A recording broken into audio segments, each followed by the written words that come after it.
जय हिंद, जय भारत, जय जोहार, जय छत्तीसगढ़। मैं अमित कुमार, आप सभी का स्वागत है टीजीबी मीडिया में। आज हम आए हैं बिलासपुर, जहां पर विश्व हिंदू महासंघ के द्वारा जो है संत समागम रखा गया है। तो आइए कार्यक्रम को संपूर्ण देखते हैं।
गिन्नर खाड़ा से आदरणीय बड़ी पिता अपना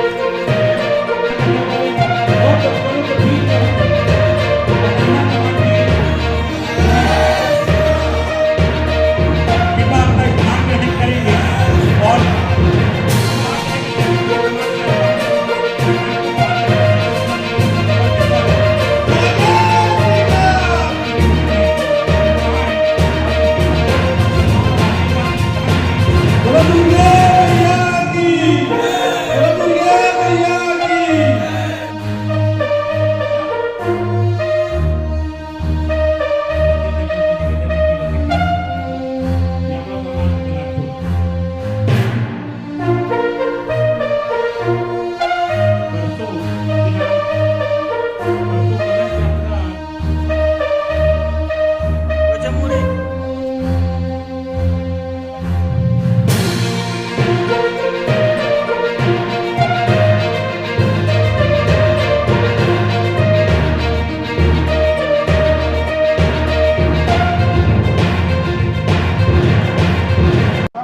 जय हिंद, जय भारत, जय जोहार, जय छत्तीसगढ़। मैं अमित कुमार, आप सभी का स्वागत है टीजीबी मीडिया में। आज हम आए हैं बिलासपुर, जहां पर विश्व हिंदू महासंघ के द्वारा जो है संत समागम रखा गया है और उसी के बीच हमारे बीच उपस्थित हैं स्वामी गौतमानंद। आइए हम इनसे आज के कार्यक्रम के बारे में चर्चा करते हैं। सर, स्वागत है आपका टीजीबी में। हाँ जी, स्वागत है टीजीबी में। आज के कार्यक्रम के बारे में बताइए। आज का कार्यक्रम हिंदू सनातन को बचाने के लिए, हिंदू धर्म को सजाने के लिए कार्यक्रम रखा गया है और इसलिए हम लोग रायपुर से आए हुए हैं। हिंदू सनातन धर्म में ये महासम्मेलन। क्या विशेषता आज के कार्यक्रम में? विशेषता ही है कि धर्मांतरण होता जा रहा है, धीरे धीरे बहुत पनप रहा है और उसको विफल करने के लिए, अपना हिंदू धर्म को बचाने के लिए हम लोग इस संगठन को बनाया है, आगे बढ़ाया है। अच्छा, आप जैसे खाना नहीं खाते हैं, इसके पीछे क्या राज है? उसके पीछे मेरा जो शादी है 1983 में हुआ था। मेरे जीवन संग ख़त्म हो जाने के बाद में मैंने एक संकल्प कर लिया था कि आज के बाद अब फैमिली परिवार में नहीं रहना है, संत बन जाना है। फिर हमारे माँ बाप ने 1 साल के बाद में फिर से शादी किए, फिर फैमिली परिवार बसा लिए हैं और उसी समय से हमने एक दिन का उपवास शुरू किया था गुरुवार का, फिर धीरे धीरे हमने सोमवार का शुरू किया। ऐसा करते करते 15 अगस्त 2010 से हमने रात और दिन का खाना छोड़ दिया। जी धन्यवाद स्वामी जी, और बहुत जल्द जो है हमारी टीम आपसे मिलेगी और आपकी फुल इंटरव्यू लेंगे। तो साथियों, ये थे गौतमानंद स्वामी। साथ ही हमारे बीच उपस्थित हैं तीर्थाचार्य सत्यम उपाध्याय जी। आइए इस कार्यक्रम के बारे में उनसे जानते हैं। स्वागत है सर। कार्यक्रम की रूपरेखा बताइए, क्या कुछ खास था? यहाँ सभी संतों को एक साथ बुलाया गया और सब आए। मैं सारंगढ़ से आया हूँ, सारंगढ़ जिला जो अभी नया बना है वहाँ, और मैं पिछले 10 साल से ज्योतिष निःशुल्क ज्योतिष का फील्ड रीडर भी हूँ और वाइस रीडर भी हूँ। उसी के माध्यम से धर्म प्रचार कर रहा हूँ। और अभी हम लोग का एक संस्था है, नीलकंठ सेवा संस्था रायपुर में, उन लोगों के बाद मैं वहाँ पिछले 3 साल से जुड़ा हुआ हूँ और उनके तरफ से आया हूँ। रहने वाला मैं सारंगढ़ जिला से हूँ, है ना। सत्यम उपाध्याय नाम है मेरा। क्या कुछ खास लगा आज के कार्यक्रम में? बहुत अच्छा रहा, सभी संत आए हुए हैं। इसको लेके ज़्यादा बात धर्म को लेके, हाँ, धर्म को बचाने के लिए जो अभी हो रहा है, खासकर हमारी बहन बेटियाँ लव जिहाद में जो हो रही हैं, संलिप्त हो रही हैं, उसको बचाने के लिए, और धर्म का जो मिशनरी लोग जो कर रहे हैं अभी धर्म परिवर्तन, उसके लिए बात हुआ और बहुत अच्छा रहा आज का कार्यक्रम। जी धन्यवाद। साथ ही हमारे बीच राष्ट्रीय संयोजक हिंदू महासंघ भारत के स्वामी जी उपस्थित हैं। आइए हम इनसे कार्यक्रम के बारे में जानकारी उपलब्ध करते हैं। स्वागत है सर आपका टीजी में। जी जी। किस उद्देश्य से जो है आज का कार्यक्रम संत समागम रखा गया है? संत समागम भारतीय संस्कृति को हम आगे बढ़ाने के लिए, राष्ट्रीयता को आगे करने के लिए हमारा मिशन है वसुधा कुटुंबम।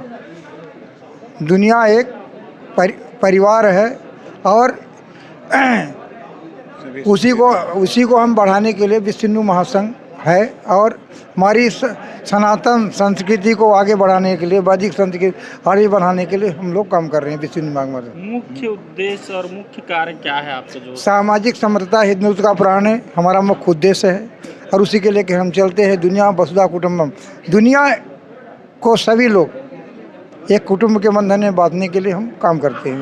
विश्व हिंदुओं का मुख्य उद्देश्य वही है और सनातन को रखने के लिए हम मातृ शक्ति जो है उसको रखने के गंगा, गो, गायत्री इत्यादि सनातन संस्कृति को पुनर्जीवित करने के लिए विश्व हिंदू महासंघ के माध्यम से हम लोग काम करते हैं। आपका संघ का जो है मूल मंत्र क्या है? मूल सामाजिक समरसता, समरसता हिंदू का मूल मंत्र है, वसुधा कुटुंबकम, यही दो मूल। समरसता मतलब ऊंच नीच, जाति पात, छुआछूत का कोई भेद नहीं है, नाथ संप्रदाय का ये संगठन है। अच्छा, जैसे इनके राष्ट्रीय अध्यक्ष जो है उत्तर प्रदेश के सीएम सर, उसके बारे में आप क्या बोलना चाहेंगे? हाँ, वो विश्व हिंदू महासंघ के राष्ट्रीय अध्यक्ष हैं और विश्व हिंदू महासंघ के अंतर्राष्ट्रीय उपाध्यक्ष हैं। तो अभी प्रभु ने उनको राजनीतिक दृष्टिकोण से वो अभी उत्तर प्रदेश के मुख्यमंत्री हैं, तो उस कार्य को राजनीतिक दृष्टिकोण को समझते हुए हमारे ऊपर संयोजक और कार्यभार पूरा दिया है। हम पूरे भारत में 20 प्रांतों में विश्व हिंदू महासंघ का विस्तार किए हैं। जो ये आपका छत्तीसगढ़ प्रांत है उसमें कार्यकारिणी का गठन हुआ है और इसमें हमारे जो पदाधिकारी हैं, यहाँ का अध्यक्ष हरिहर नाथ जी महाराज हैं और यहाँ इस प्रदेश की बारी कुछ जानकारी आपको देंगे। जी, अच्छा, कब से कार्य कर रही है आपसे? ये हम 2000 से विश्व हिंदू महासंघ, वैसे तो 1981 से उसका पुनरुद्धार हुआ है। इसके बाद बढ़ते बढ़ते उत्तर प्रदेश में अधिक था, बाद में उत्तर से राष्ट्रीय अध्यक्ष वहीं रहते थे, बाद में सारे प्रांतों में विस्तार हुआ। 2010 से ज़्यादा उसका विस्तार हुआ। आपका रहना कहाँ होता है महाराज? हम देखिए अभी तो रहने के दृष्टिकोण से हम महाराष्ट्र में रहते हैं। हाँ, और एक पावन भूमि रामटेक तीर्थ क्षेत्र है जहाँ राम जी का दूसरी अयोध्या बोला जाता है। दूसरी अयोध्या उसका नाम है, नागपुर के समीप 50 किलोमीटर है, वहाँ हम निवास करते हैं। कई मठ मंदिर हमारे गुरुजी अवैधनाथ जी महाराज हैं, कम से कई मठ मंदिरों को जवाबदारी दिया है। नाथ संप्रदाय के हिसाब से वो भी हम करते हैं। आपके अनुसार आज का कार्यक्रम कैसे रहा? हमारे कार्यक्रम रोज के रहते हैं। हमने भी आज कार्यक्रम तो था, हम अभी 3000 किलोमीटर की यात्रा करके भोपाल से सब संतों का सम्मान करना प्रयाग में। इसके बाद हम बनारस नगरी में गए, वहाँ मीटिंग करने के बाद फिर आपकी बिलासपुर नगरी में हम पधारे। आज का कार्यक्रम बहुत अच्छा रहा। राज्य स्तर का कार्यक्रम था, जिला का कार्यक्रम नहीं बोल सकते हैं। ये राज्य जैसे हम उपस्थिति रही वो राज्य स्तर का कार्यक्रम होता है। इतने हिंदू भाई आकर सभी समाज के लोग, ये सभी संप्रदाय के लोग, इसमें सभी संगठनों के लोग शामिल थे। शिवसेना का रहा, बजरंग दल, संघ, महासंघ, सभी लोग शामिल थे। सबका सम्मान किया। एकता में अनेकता भारतीय संस्कृति की मूलभूत विशेषता है। एक देना चाहते हम एकता कायम रखें। जी बहुत बहुत धन्यवाद महाराज जी। साथ ही कार्यक्रम को आगे बढ़ाते हुए आज के मेन आयोजक हमारे बीच उपस्थित हैं और साथ ही विश्व हिंदू महासंघ के बिलासपुर के जिला अध्यक्ष नरेश अग्रवाल जी। आइए हम कार्यक्रम की रूपरेखा इनसे जानते हैं। स्वागत है जरा। मैं विश्व हिंदू महासंघ का जिला अध्यक्ष नरेश अग्रवाल आप सभी का हार्दिक स्वागत करता हूं। आज का यह कार्यक्रम हिंदुत्व को एक करने के लिए रखा गया है। आज हमारे गोरखपुर से योगी आदित्यनाथ जी के खास शिष्य महंत मुकेश नाथ जी गोरखपुर से पधारे हैं और हमारे प्रदेश के अध्यक्ष श्री हरिहर नाथ जी महाराज का आगमन हुआ है, कवर्धा जिले से हुआ है। उनका मैं स्वागत करता हूं। और रायपुर से नीलकंठ शास्त्री जी महाराज जो नीलकंठ सेवा संस्थान चलाते हैं, विगत 25 वर्षों से प्रतिदिन उनके यहाँ भोजन निःशुल्क कराया जाता है। मैं उनका आभार व्यक्त करता हूं। हमारे आलोक मिश्रा जी गौरक्षा प्रकोष्ठ के प्रदेश अध्यक्ष हैं, है ना। वो जैसे सड़क में महासमुंद से लेकर रायगढ़ तक जो भी गाय दुर्घटनाग्रस्त होती है उनका वो निःशुल्क इलाज करते हैं और सेवा करते हैं। 5 एकड़ में फैला हुआ क्षेत्रफल उनके एक मित्र द्वारा दान में दिया गया है और उसका खर्चा भी वह पूरा अपने तरफ से उठाते हैं और आलोक मिश्रा जी निःशुल्क गायों की सेवा करते हैं। और मैं राकेश गोयल जी हमारे ज़िले के महामंत्री जिन्होंने कंधे से कंधा मिलाकर इस कार्यक्रम को सफल बनाया, राजेंद्र साहू जी, राजेंद्र प्रजापति जी, मनीष अग्रवाल जी, प्रकाश दुबे जी, राजू सलूजा जी, सराफा एसोसिएशन के पूर्व अध्यक्ष, इन्होंने भी अपना तन मन धन से भरपूर सहयोग किया। अनिल अग्रवाल जी अनिल फर्नीचर से, इन्होंने भी तहे दिल से सहयोग किया। राजेंद्र सिंह जी जय वंदे मातरम के प्रमुख और हमारे जिला संयोजक, उनका भी मैं आभार व्यक्त करता हूं। मोनू रजक जी, इन्होंने भी अपना भरपूर समय दिया, उनका भी मैं हृदय से धन्यवाद करता हूं। धन्यवाद। कहाँ से और आए थे? छत्तीसगढ़ के लगभग हर कोने से आए थे कि कहाँ? हाँ, छत्तीसगढ़ के हर कोने से आए थे। जैसे पिथौरा से आए थे, रायपुर से आए हैं, महासमुंद से, कवर्धा से और गोरखपुर से और काशी विश्वनाथ से हमारे श्री संतोष दुबे जी महाराज जी, जो राष्ट्र के संगठन मंत्री हैं, इनको पूरे राष्ट्र के संगठन की जिम्मेदारी सौंपी गई है और बहुत ही प्रतिभावान और सहयोगी और हिंदुत्व के लिए हर कदम पर लड़ाई लड़ने के लिए वे तैयार रहते हैं। मैं उनका धन्यवाद करता हूं बहुत बहुत। पुष्पा साहू जी हमारे विश्व हिंदू महासंघ की मीडिया प्रभारी है, इनका भी भरपूर सहयोग हमको मिला है।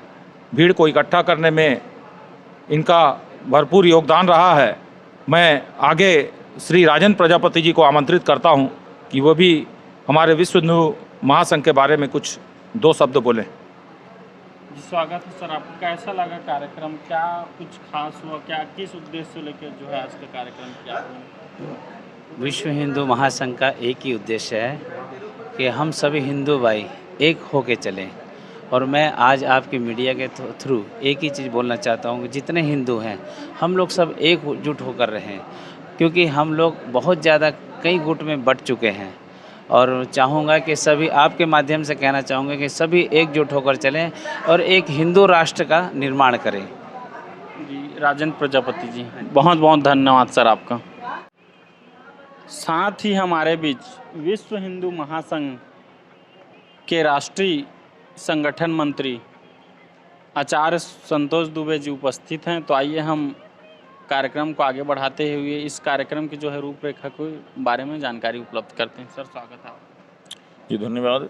मैं आचार्य संतोष दुबे वाराणसी से हूँ और पूज्य महाराज जी के निर्देशन में मुझे विश्व हिंदू महासंघ में काम करने का दायित्व मिला। मैं बहुत छोटे स्तर से, नगर स्तर से मैंने काम शुरू किया और आज एक मेरे पास राष्ट्रीय स्तर का दायित्व है, जिसका मैं पूर्ण रूप से जहां तक हो सकता है निर्वहन कर रहा हूं।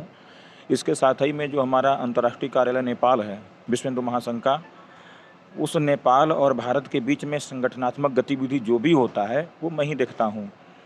इस कार्यक्रम में भी जो है नेपाल से राजा साहब आने वाले थे, लेकिन उनकी माँ का अचानक 1 हफ्ता पहले तबीयत कुछ बिगड़ गया, जिसके कारण वो नहीं आ पाए। तो नहीं तो उनका भी सानिध्य इस कार्यक्रम में मिलता हम लोगों को जो है। और आज का कार्यक्रम ये जो बिलासपुर ज़िले में हुआ जो है बहुत ही अच्छा रहा। जहाँ तक मुझे लगता है कि ये ज़िले का कार्यक्रम ना हो करके अगर इसको प्रांत का कार्यक्रम कहा जाए तो ज़्यादा अच्छा था, क्योंकि जिस तन्मयता के साथ यहाँ के कार्यकर्ताओं ने जी राज्य स्तरीय कार्यक्रम, हाँ राज्य स्तरीय, प्रांत का मतलब राज्य स्तरीय, तो जिस तन्मयता के साथ इन्होंने कार्यक्रम किया यहाँ का जो है वो देखने से लगता है कि इन्होंने पहली बार संगठन का कार्यक्रम किया और जितने लगन और मेहनत के साथ किया वो आने वाले समय में अगर प्रांतीय स्तर का कार्यक्रम करेंगे तो मुझे लगता है वो राष्ट्र का कार्यक्रम लगेगा। ठीक नहीं? अच्छा, विश्व हिंदू महासंघ है जो आपका, मुख्य मूल मंत्र क्या है, मुख्य उद्देश्य क्या है? देखिए, किस कालांत- उद्देश्य पे जो काम कर रही है आप? कालांतर में जो है तमाम संगठन, हिंदू संगठन जो है आपस में प्रतिस्पर्धा की स्थिति में थे, जो है एक दूसरे के प्रति जो है उनका प्रेम भाव नहीं था, सब अपने वर्चस्व की लड़ाई लड़ रहे थे। तो 1981 में जो कि श्री राम मंदिर शिलान्यास के प्रथम जनक कहे जाते हैं पूज्य महाराज अवैधनाथ जी, जिनके शिष्य हैं महंत योगी आदित्यनाथ जी, जो उत्तर प्रदेश में इस समय मुख्यमंत्री हैं। तो उन महाराज के द्वारा इस संगठन का शिलान्यास किया गया और तत्कालीन समय में नेपाल जो कि हिंदू राष्ट्र रहा, तो उसका अंतर्राष्ट्रीय कार्यालय नेपाल में ही बनाया गया और वहाँ में विश्व हिंदू परिषद के तत्कालीन अध्यक्ष रहे उस समय अशोक सिंघल जी, और अपने भारत के चारों पीठ के शंकराचार्य और तत्कालीन नेपाल राष्ट्र के राजा वीर विक्रम देव शाह जी और तमाम हिंदू संगठन के समक्ष इस संगठन का गठन हुआ। बाद में इसका जो है 1984 में संयुक्त राष्ट्र संघ में इसको मान्यता दिलाया गया। संयुक्त राष्ट्र संघ से रजिस्टर्ड है। ये पहला हिंदू संगठन है जो पूरे विश्व में जो कि संयुक्त राष्ट्र संघ से रजिस्टर्ड है। बाकी जितने भी संगठन हैं वो सभी विश्व हिंदू महासंघ के एक सदस्य के रूप में ही हैं जी। अच्छा, और आप हमारे मीडिया के थ्रू समाज को, देश को, जनता को क्या संदेश देना चाहेंगे? देखिए, विश्व हिंदू महासंघ का जो मूलभूत उद्देश्य है वो है सामाजिक समरसता, हिंदुत्व का प्राण है। कालांतर में जितने भी आतताइयों के द्वारा, आक्रमणकारियों के द्वारा हिंदू समाज को लड़ाने का प्रयास किया गया और वो अपने प्रयास में कुछ सफल भी रहे। तो मेरा आप सभी मीडिया कर्मी भाई बंधुओं से, चूँकि आप देश के चौथे स्तंभ हैं, मीडिया जो हमारी देश के चौथे स्तंभ है, तो आप लोगों के माध्यम से मैं यही सूचना पूरे सनातन धर्मार्थियों को देना चाहूँगा कि आप अपनी आने वाली पीढ़ी, अपने बच्चों को हिंदू संस्कार के बारे में बताएं, अपनी सनातन परंपरा के बारे में बताएं, अपने जितने भी पूर्व में हमारे पूर्वज रहे हैं जिन्होंने हिंदुत्व की रक्षा के लिए, इस देश की रक्षा के लिए आत्म बलिदान दे दिया और लगातार वो संघर्ष की लड़ाई झेलते रहें, तो उनकी गाथाएं उनको बताई जाएं। इस क्रम में पृथ्वीराज चौहान रहे, राणा प्रताप रहें, भगत सिंह रहें और वीर प्रताप शिवाजी रहें। तो मतलब ये जितने भी महापुरुष हुए हैं, इनके त्याग, इनके बलिदान, इनके शौर्य की गाथाएं हमें अपने पीढ़ियों को बताना चाहिए, ताकि हमारी आने वाली पीढ़ी इस जो हिंदू धर्म के खिलाफ नाना प्रकार के षड्यंत्र रचे जा रहे हैं, षड्यंत्र रचे जा रहे हैं, उनका मुंह तोड़ जवाब दें और हमारा हिंदुत्व क्या है, सनातन संस्कृति हमारा क्या है, हमारी विरासत क्या है, इसको हम पहचानें। आज के समय में बहुत से माता पिताओं का शौक़ होता है कि हमारा बच्चा कॉन्वेंट में जाकर पढ़ाई करे, CBSE से पढ़े, ICSE से पढ़े, शौक़ से पढ़ावें। लेकिन ये ज़रूर ध्यान दें कि जो हमारा कृष्ण लाठी, जो क्रिश्चियनों के द्वारा वित्तीय सहयोग के माध्यम से जो स्कूल चलाए जाते हैं, जो कार्यक्रम किए जाते हैं, उनमें क्या उनको शिक्षा दी जाती है, उनको क्या पढ़ाया जाता है, उस पर ज़रूर ध्यान दे वो। और यदि वो पढ़ना चाहते हैं तो कॉन्वेंट में, CBSE पैटर्न सब पढ़ावें, लेकिन घर में उनको जो हमारी सनातन संस्कृति जो बताती है उसको ज़रूर सिखाना चाहिए। सनातन संस्कृति शिक्षा देना चाहिए। राम कौन थे, कृष्ण कौन थे, जितने हमारे महान विभूति हुए वो कौन थे, ये हमको बताना चाहिए। क्योंकि लगातार आदिकाल से, अनादिकाल से, राक्षसों से लेते हुए, मुगल काल से लेते हुए, डच फ्रांसीसी से लेते हुए, अंग्रेज़ों से लेते हुए लगातार हिंदू सनातन धर्म संघर्ष करता चला रहा है। और एक कवि ने कहा है कि कोई हस्ती मिटती नहीं, हमारी दुश्मन रहा गैरो जमाना। तो कुछ बात तो अपने सनातन धर्म में है जो परमपिता परमात्मा की कृपा से हम लोगों का कुछ उखाड़ नहीं पाता है। और हिंदू धर्म सभी धर्मों का बाप है, और धर्म नहीं है वो, धर्म नहीं, पंथ है। हिंदू धर्म केवल हिंदू धर्म है, बाकी चाहे वो सिख तो अपना ही धर्म है, वो क्या कहते हैं इस्लाम हो या फिर सिख ईसाई हो, ये सब पंथ हैं। जितने भी पंथों का निर्माण हुआ है वो सनातन धर्म के अंतर्गत ही हुआ है, सनातन धर्म से निकले हुए ही लोग उन्होंने किया है। तो मैं उन लोगों को भी आप मीडिया के माध्यम से ये सूचना देना चाहूँगा कि जितने भी कृष्ण लाठी को बढ़ा रहे हैं और ये धर्म परिवर्तन करा रहे हैं, तो एक बार अपने पीछे जा कर के 4 पुश्त देखें कि उनका बाप कौन रहा और किस धर्म में रहा, कहाँ का अन्न खाता रहा, किस संस्कृति में जीता रहा, उनके पूर्वज कौन थे। तो इसमें मुझे कहने में कोई संदेह नहीं है कि हिंदू धर्म सभी धर्मों का बाप है। तो इसी के साथ मैं अपनी वाणी को विराम देना चाहूँगा, क्योंकि काफ़ी जो है समय हो चुका है। लेकिन ये आप सूचना जो है प्रत्येक हिंदू सनातनियों को जरूर आपके माध्यम से जाए, ये मेरा निवेदन है। क्योंकि हम लोग जहाँ भी सूचना आता है वहाँ पहुँचते रहते हैं जो है। और मन इतना लंबा जो है खुद से कार चला करके यहाँ पे आया। अपना कार्यक्रम आगे भी है, कल है, मुझे हर हाल में 30 तारीख को 9 बजे तक बनारस पहुँचना भी है। तो हम लोग लगातार अपने को समर्पित कर चुके हैं सनातन धर्म के लिए और करते रहेंगे आगे भी। हमारे जितने भी सहयोगी हैं सबको ही प्रेरणा देते रहेंगे। धन्यवाद। जय श्री राम, वंदे मातरम, हर हर महादेव। जी बहुत बहुत धन्यवाद महाराज जी, और आपके बात सुन के बहुत अच्छा लगा। हम चाहेंगे कि संस्कृत के 2-3 श्लोक अगर आप बोले तो। अब संस्कृत की आपने, संस्कृत तो खैर मेरा तो काशी हिंदू विश्वविद्यालय, श्लोक अगर आप। काशी हिंदू विश्वविद्यालय जो कि BHU है और बनारस हिंदू यूनिवर्सिटी भी उसे कहा जाता है, पंडित मदन मोहन मालवीय जी की बगिया भी कहा जाता है। मेरा वहीं से शास्त्रीय आचार्य और इसमें PhD चल रहा है, धर्मशास्त्र मेरा विषय है। तो अपने युवा पीढ़ियों को मैं ही संदेश देना चाहूँगा जो आज विघटन की स्थिति पैदा हो रही है, परिवार बट रहे हैं, उनमें एक है संघे शक्ति कलयुगे। कलयुग में जो है संघ में ही शक्ति है, इसको वो लोग जो है समझें और उसका अनुमोदन करें। दूसरा चीज़ ये है कि जो विषयांतर हो रहा है, आपस में बढ़ते चले जा रहे हैं ऊंच नीच भेदभाव की भावना को लेकर के, तो उसमें एक उपनिषद में एक श्लोक आता है कि जन्मना जायते शूद्र संस्कारात द्विज उच्यते वेदाध्यायी भवेद विप्र ब्रह्म जनाति सो ब्राह्मण। यानी जो जन्म लेता है, चाहे वो ब्राह्मण के यहाँ हो, सिख क्या क्षत्रिय के यहाँ हो, या फिर वैश्य के यहाँ हो, या शूद्र के यहाँ हो, जो जन्म लेता है वो शूद्र ही होता है। शूद्र जो जन्म लेता है वो शूद्र होता है, चाहे किसी बिरादरी के यहाँ, किसी जाति समुदाय के यहाँ कोई जन्म लेता हो। संस्कारात द्विज उच्यते, जब उनके संस्कार जो 16 संस्कार, गर्भाधार, पुंसवन इत्यादि जो संस्कार हमारे बताए गए हैं, जब वो संस्कार कराए जाते हैं तो द्विज यानी कि श्रेष्ठ किनको उपाधि मिलती है। संस्कारात द्विज उच्यते वेदाध्यायी भवेद विप्र, जो वेद का अध्ययन करता है वही विप्र होता है, वही जो है सर्वश्रेष्ठ होता है जो है। और ब्रह्म जानाति सो ब्राह्मण, जो जिसने आत्म साक्षात्कार कर लिया हो, जो ब्रह्म को जान गया हो, वही ब्राह्मण होता है। तो आज जो मन में एक दूसरे के प्रति भावना बनी हुई है कि नहीं मैं ब्राह्मण कुल से हूँ, मैं क्षत्रिय कुल से हूँ, मैं वैश्य कुल से हूँ, शूद्र कुल से हूँ, तो ये वैमनस्यता भुला दे। सभी एक है, सबका समान अधिकार है, मानव जाति एक है, और उस मानव जाति में सनातन संस्कृति और हिंदू धर्म हमारा अनेकों में एक है, इसको हमको मानना चाहिए। और हमको आपस में प्रेम भाव सौहार्द की भावना आपस में बनाए रखना है और हिंदुत्व की अलग जगाए रखना है। सनातन संस्कृति के लिए हमेशा तत्पर रहना है। धर्मो रक्षति रक्षितः, धर्म का रक्षा करेंगे, धर्म ही हमारा रक्षा करेगा। इस उद्देश्य को लेते हुए हम जो है आगे बढ़ते हैं। बाकी हरी इच्छा, महादेव। जय श्री राम। जी बहुत बहुत धन्यवाद। तो साथियों, ये थे आचार्य संतेश दुबे जी, और ऐसे ही वीडियो और ऐसे ही खबर के लिए बने रहें TGB मीडिया पे। मैं अमित कुमार, धन्यवाद। साथ ही हमारे बीच उपस्थित हैं साध्वी सौम्या जी, विश्व हिंदू महासंघ से। आइए हम आज के कार्यक्रम के बारे में चर्चा करते हैं। मैम, आज जो संत समागम हुआ कैसे रहा, किन उद्देश्यों को लेकर जो है बात हुआ?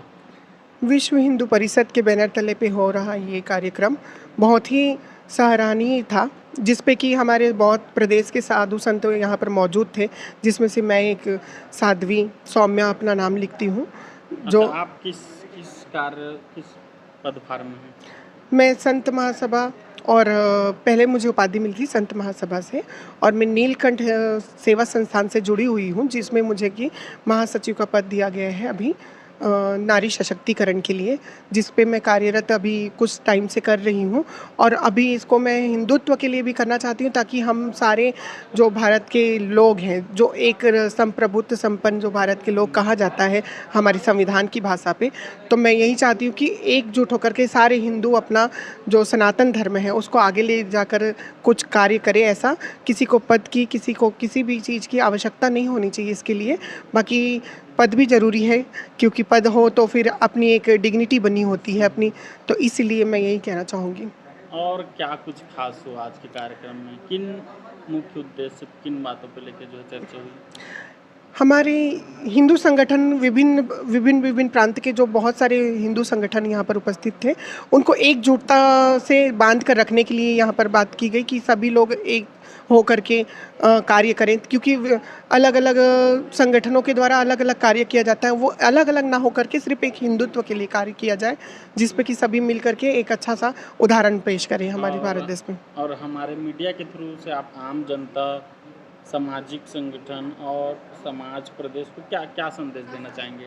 मैं बस यही संदेश देना चाहूँगी कि हमारे जो आम जनता है, जो हमारे प्रदेश के लोग हैं, उनको यही कहना चाहूँगी कि हम एक सनातनी हैं और सनातन धर्म के लिए जो हम कार्य कर रहे हैं या फिर उन्हें जोड़ रखने के लिए कार्य कर रहे हैं, तो आप सभी भी इन्हीं दायित्वों का पालन करें और सभी आप सनातन धर्म के प्रति अपनी निस्वार्थ सेवा प्रदान करें, जिससे कि हमारा हिंदू राष्ट्र है एक वो फगवा की तरह लहराए और हमेशा एकजुट होकर चले।